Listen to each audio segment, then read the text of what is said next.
ওকে, আমরা চলে এসেছি একটি নতুন ভিডিওতে। আমরা আমাদের কেমিস্ট্রি বইয়ের দ্বাদশ অধ্যায় অ্যালিফিটিক হাইড্রোকার্বন এই চ্যাপ্টারটি শুরু করে দিয়েছিলাম এবং আজকের এই ভিডিওতে আমরা সংক্ষিপ্ত প্রশ্ন 3 নাম্বারটা উর্জ বিক্রিয়া সমীকরণ সহ ব্যাখ্যা এই কোশ্চেনটি সলভ করব। ঠিক আছে, তো আমি চলে যাব এই কোশ্চেনটার অ্যান্সারে। উর্জ বিক্রিয়ার সমীকরণটাতে চলে যাব। অ্যান্সারটা খুবই ছোট। তো এইটা পড়ার আগে আমি একটু আপনাদের মনে করাই দিই, আমরা লাস্ট ভিডিওতে আমরা গ্রিগনাট বিকারক নিয়ে অনেক পড়াশোনা করেছিলাম এবং ওইখানে আমরা দেখেছিলাম যে এই গ্রিগনাট বিকারকটা হলো alkyl magnesium halide, right? Alkyl magnesium halide হলো আমাদের গ্রিগনাট বিকারক ছিল। তো এখানে আমরা তখন দেখেছিলাম অ্যালকাইল মানে কি?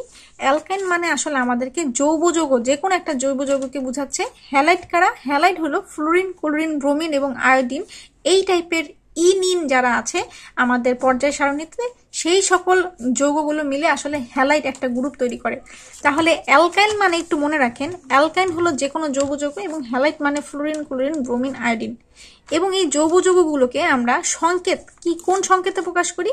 এই জৈব যৌগ যেটা অ্যালকাইল, এই অ্যালকাইলকে আমরা আর দ্বারা প্রকাশ করি এবং এই হ্যালাইড গ্রুপকে আমরা কি দ্বারা প্রকাশ করি? এই হ্যালাইড গ্রুপকে আমরা এক্স দ্বারা প্রকাশ করি। ঠিক আছে, এটা একটু মনে রাখেন বা একটু মনে করেন, রিভাইজ করেন, এটা আমার এখনই লাগবে। অ্যালকাইলকে আমরা আর দ্বারা এবং হ্যালাইডকে আমরা এক্স দ্বারা প্রকাশ করি। এই যে অ্যালকাইল ম্যাগনেসিয়াম হ্যালাইড, ঠিক আছে, ম্যাগনেসিয়াম তো ম্যাগনেসিয়াম, আমার লাগবে আর মানে হলো অ্যালকাইল এবং এক্স মানে হচ্ছে হ্যালাইড। এই জিনিসটা একটু মনে রাখেন। তখন আমরা গ্রিগনাট বিকারক কিন্তু অলরেডি পড়ে ফেলেছিলাম, এটা নিয়ে আমি আর কথা বলতেছি না। তো আমি চলে যাচ্ছি উর্জ বিক্রিয়াতে। ঠিক আছে, উর্জ বিক্রিয়াতে আমি চলে যাচ্ছি। আমি এখানে আগের সেশন থেকে জানিয়ে আসছি, সেটা হলো অ্যালকাইল মানে আমার জৈব যৌগ যেটাকে আমরা আর দ্বারা প্রকাশ করি এবং হ্যালাইড মানে হলো আমার ছিল কি? হ্যালাইড মানে আমার এক্স, যেটা আসলে ফ্লোরিন, ক্লোরিন, ব্রোমিন, আয়োডিন এরা ছিল। এবং অ্যালকাইল যে কোনো জৈব যৌগ ছিল, এবং সেই জৈব যৌগগুলো কারা? তারা ছিল এই এল আলা জৈব যৌগ। আপনাদের মনে আছে কিনা? এল আলা, এখানকার অ্যালকাইন যেহেতু এখানকার অ্যালকাইন আসলে অ্যালকাইলটা কি? এই অ্যালকিন কিংবা অ্যালকাইন, অর্থাৎ এই টাইপের কোনো জৈব যৌগ ছিল আমাদের অ্যালকাইল। যে কোনো জৈব যৌগ বলতে আমি আসলে কাকে বুঝাচ্ছি? আমি বুঝাচ্ছি অ্যালকেন হতে পারে, কিংবা অ্যালকিন হতে পারে, কিংবা অ্যালকাইন হতে পারে, কাইন হতে পারে। এই অ্যালকাইল মূলকটা বুঝা গেছে? এতটুকু কি বুঝা গেছে নাকি? দেখেন, অ্যালকাইন মূলকের ভিতরে আছে অ্যালকিন, অ্যালকাইন, এদেরকে আমরা আর দ্বারা প্রকাশ করি। এবং হ্যালাইডের ভিতরে আছে ফ্লোরিন, ক্লোরিন, ব্রোমিন, আয়োডিন, এদেরকে আমরা এফ দ্বারা প্রকাশ করি। তো এই ছিল আমাদের আগের চ্যাপ্টার থেকে আলাপ আলোচনা। হ্যাঁ, এই যে এটা যদি এতটুকু যদি আপনারা বুঝতে পারেন, তাহলে আমাদের উর্জ বিক্রিয়া বুঝতে আর বেশিক্ষণ টাইম লাগবে না। সংকেত হলো আর, এই অ্যালকাইল মূলকের সংকেত আর, হ্যালাইড মূলকের সংকেত এক্স। এই সংকেতের ভিতরে কারা আছে? ফ্লোরিন, ক্লোরিন, ব্রোমিন, আয়োডিন আছে এক্স এর ভিতরে। আর এর ভিতরে কারা আছে? যে কোনো অ্যালকিন কিংবা যে কোনো অ্যালকাইন আছে। এদের সবাইকে আমরা অ্যালকাইল মূলক বলি। আচ্ছা, শেষ। এতটুকু কাহিনী আমরা এই পর্যন্ত স্টপ রেখে এবার একটু পড়াশোনা শুরু করি। কি বলছে? উর্জ বিক্রিয়া হলো একটি জৈব রাসায়নিক কাপলিং বিক্রিয়া যেখানে সোডিয়াম ধাতুর উপস্থিতিতে মানে সোডিয়াম অবশ্যই থাকবে, অ্যালকাইল হ্যালাইড থেকে উচ্চতর অ্যালকেন তৈরি করা হয়। কিসের থেকে?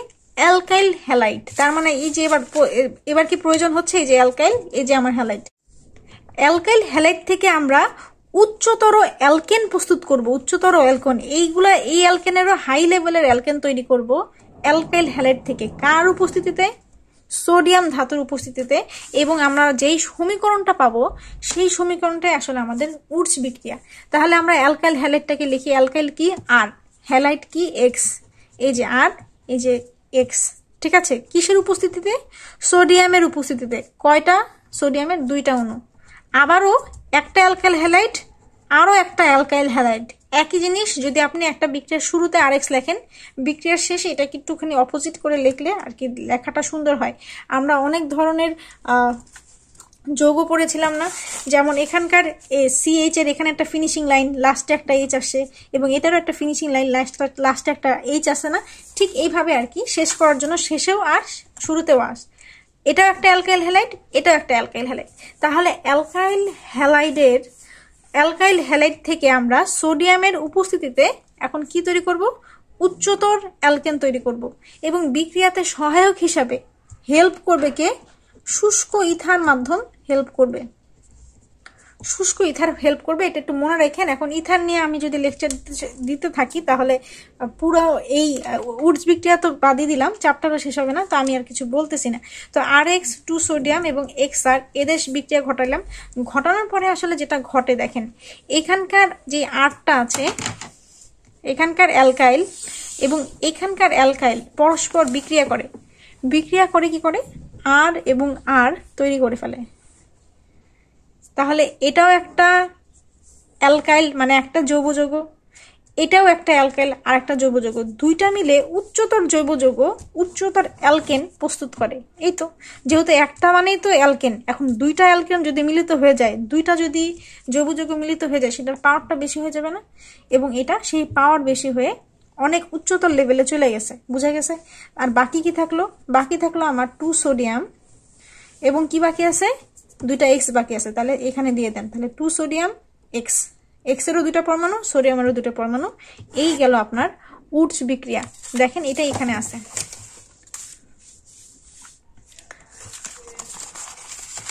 এই যে দেখা যাচ্ছে, এই যে অ্যালকাইল হ্যালাইড, আরো একটা অ্যালকাইল হ্যালাইড এই পাশে, মাঝখানে সোডিয়ামের উপস্থিতিতে শুষ্ক ইথার মাধ্যমে আমাদের এই আর এবং আর মিলিত হয়ে কি হয়ে গেছে? উচ্চতর অ্যালকেন এটা, এবং দুইটা সোডিয়ামের সাথে আরো দুইটা এখানে হ্যালাইড মিলিত হয়ে 2 সোডিয়াম X হয়ে গেছে। এখন এটা তো গেল সংকেত দিয়ে কি হবে? একটা উদাহরণ তো দেওয়া লাগে। উদাহরণ আমরা কিভাবে দিব? উদাহরণটা আমরা দিব, এবার এখানকার আর এর জায়গায় আমরা একটা অ্যালকেনকে নিয়ে আসি। কোন অ্যালকেনকে নিয়ে আনবো? আমরা অ্যালকেনকে আনবো মিথেন অ্যালকেন। অ্যালকেনের মধ্যে মিথেন আছে না আমাদের, আমরা পড়েছিলাম মিথেন, CH4 কে নিয়ে আসবো। আর হ্যালাইডকে কোন হ্যালাইডকে আনবো? হ্যালাইড আনবো আমরা ক্লোরিন হ্যালাইড, শুধু ক্লোরিনকে আনবো। তো মিথেন তো আসলে CH4, তো এখন CH4 যদি আমি লিখে দেই, তাহলে ওর আরেকটা হাত ক্লোরিনের সাথে কিভাবে মিলিত হবে?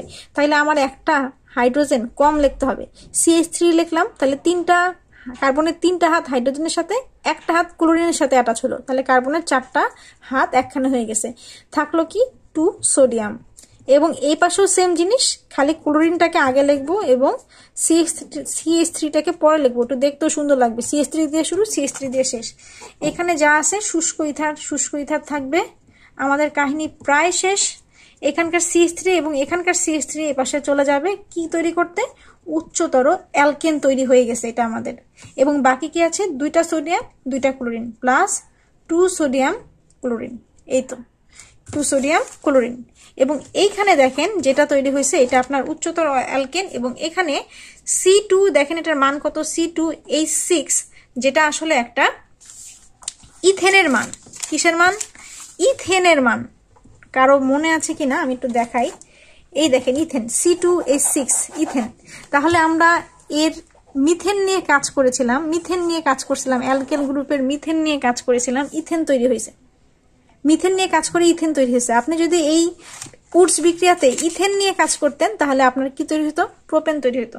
প্রোপেন নিয়ে কাজ করলে কি তৈরি হতো? বিউটেন তৈরি হতো। তাহলে এই যে আপনি ছোটটা নিয়ে কাজ করতেছেন, বড়টা তৈরি করতেছে, ছোটটা নিয়ে কাজ করলে বড়টা তৈরি হচ্ছে। এই যে একটা ছোট নিয়ে কাজ করলে আমরা বড়টা পাচ্ছি, এটাই হলো একটা উচ্চতর অ্যালকেন। কার উচ্চতর? এই যে মিথেনের উচ্চতর। এখন মিথেন কেন ছোট সেটা তো মনে আছে নাকি? সবাই ভুলে গেছেন, আমি ঠিক জানি না। এটা প্রথম চ্যাপ্টারে অ্যালকেন এবং অ্যালকিন এবং অ্যালকাইন যখন শিখেছি, তখন আমি এই পুরো ছকটা দেখাইছিলাম। সেটা এখানে লেখা আছে যে মিথেন আসলে মিথেন প্রথমে, তারপর ইথেন, তারপর প্রোপেন, তারপর বিউটেন। এই কারণে মিথেন ছোট। মিথেনে কার্বনের সংখ্যা থাকে 1টা, এবং ইথেনে থাকে 2টা, প্রোপেনে থাকে 3টা, এবং বিউটেনে থাকে 4টা। এটা আবার ভুলে গেলে কিন্তু চলবে না। আগের ভিডিওগুলো না দেখলে, হুট করে দেখলে কিন্তু এগুলো বোঝা সম্ভব হবে না। তো এই হলো আমাদের মোটামুটি উডস বিক্রিয়ার কাহিনী। ঠিক আছে?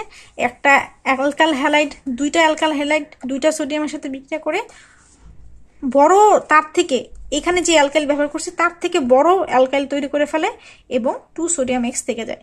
এখানে মিথেন ইউজ করছি, আমরা ক্লোরিন ইউজ করেছি। মিথেন ক্লোরিনের সাথে সোডিয়ামের উপস্থিতিতে বিক্রিয়া করে শুষ্ক ইথারের মাধ্যমে বিক্রিয়া করে মিথেনের পরবর্তী যেই উচ্চতর অ্যালকেন ইথেন তৈরি করে ফেলছে। ঠিক আছে, এই হলো আমাদের টোটালি উডস বিক্রিয়া। এবং এখানে আরো বলা আছে আর মানে হলো অ্যালকাইল মূলক, যেটা আমরা অলরেডি জানি। অ্যালকাইল মূলক এখানে আমরা CH3 মূলক নিয়েছি, হ্যালাইড X মানে হ্যালাইডের ক্লোরিন নিয়েছি, এবং আর হলো আমাদের উচ্চতর অ্যালকেন CH3 যেটা হলো আমাদের ইথেন। আর একটু বলে রাখি, এখানে কাপলিং বিক্রিয়া কেন বলা হয়েছে। কাপলিং হলো এমন একটা বিক্রিয়া যেই বিক্রিয়ার মাধ্যমে জৈব যৌগ তৈরি হয়, মানে একটা জৈব যৌগ কিংবা 2-3টা জৈব যৌগ মিলিত হয়ে আরেকটা জৈব যৌগ তৈরি হয়। এখানে যেমন 2টা জৈব যৌগ মিলিত হয়ে কি হয়েছে, আরেকটা জৈব যৌগ তৈরি হয়েছে। এই বিক্রিয়াটাকে আসলে কাপলিং বিক্রিয়া বলে। এটা আসলে জৈব যৌগ তৈরি করার বিক্রিয়া, বুঝা গেছে। এর জন্য এখানে বলা হয়েছে যে উডস বিক্রিয়া হলো একটি জৈব রাসায়নিক কাপলিং বিক্রিয়া। কাপলিং বিক্রিয়ার অর্থই মানে জৈব যৌগ সৃষ্টি করার বিক্রিয়া। ঠিক আছে, তো এতটুকু আমার মনে হয় একটু মিসিং হয়ে গেছিল, এর জন্য আমি একটু বলে দিচ্ছি। তো এই ছিল আমাদের উডস বিক্রিয়া। আমি আশা করি কিছুটা হলেও আপনাদেরকে হেল্প করতে পারছি। আর যদি প্রবলেম মনে হয় তাহলে আমাকে অবশ্যই জানাবেন, আমি আবার ভেঙে চুরে বোঝানোর ট্রাই করব। তো আজকে ভিডিও এই পর্যন্তই। আর উডস বিক্রিয়াটা খুবই আসে আমাদের বোর্ড এক্সামে, খুবই আসে। যদি একটু প্রিপারেশনটা ভালোভাবে নেন তাহলে আসলে জাস্ট 2টা সমীকরণই, তো তেমন বেশি কিছু না, 2টা সমীকরণই 1টা বার 2টা বার মাথা ঠান্ডা করে পড়লেই কিন্তু বুঝতে পারবেন। তো আজকে এই পর্যন্তই। নেক্সট ভিডিও পর্যন্ত আমরা ভালো থাকবো, সুস্থ থাকবো এবং কেমিস্ট্রি পড়াশোনা করতে থাকবো। আল্লাহ হাফেজ।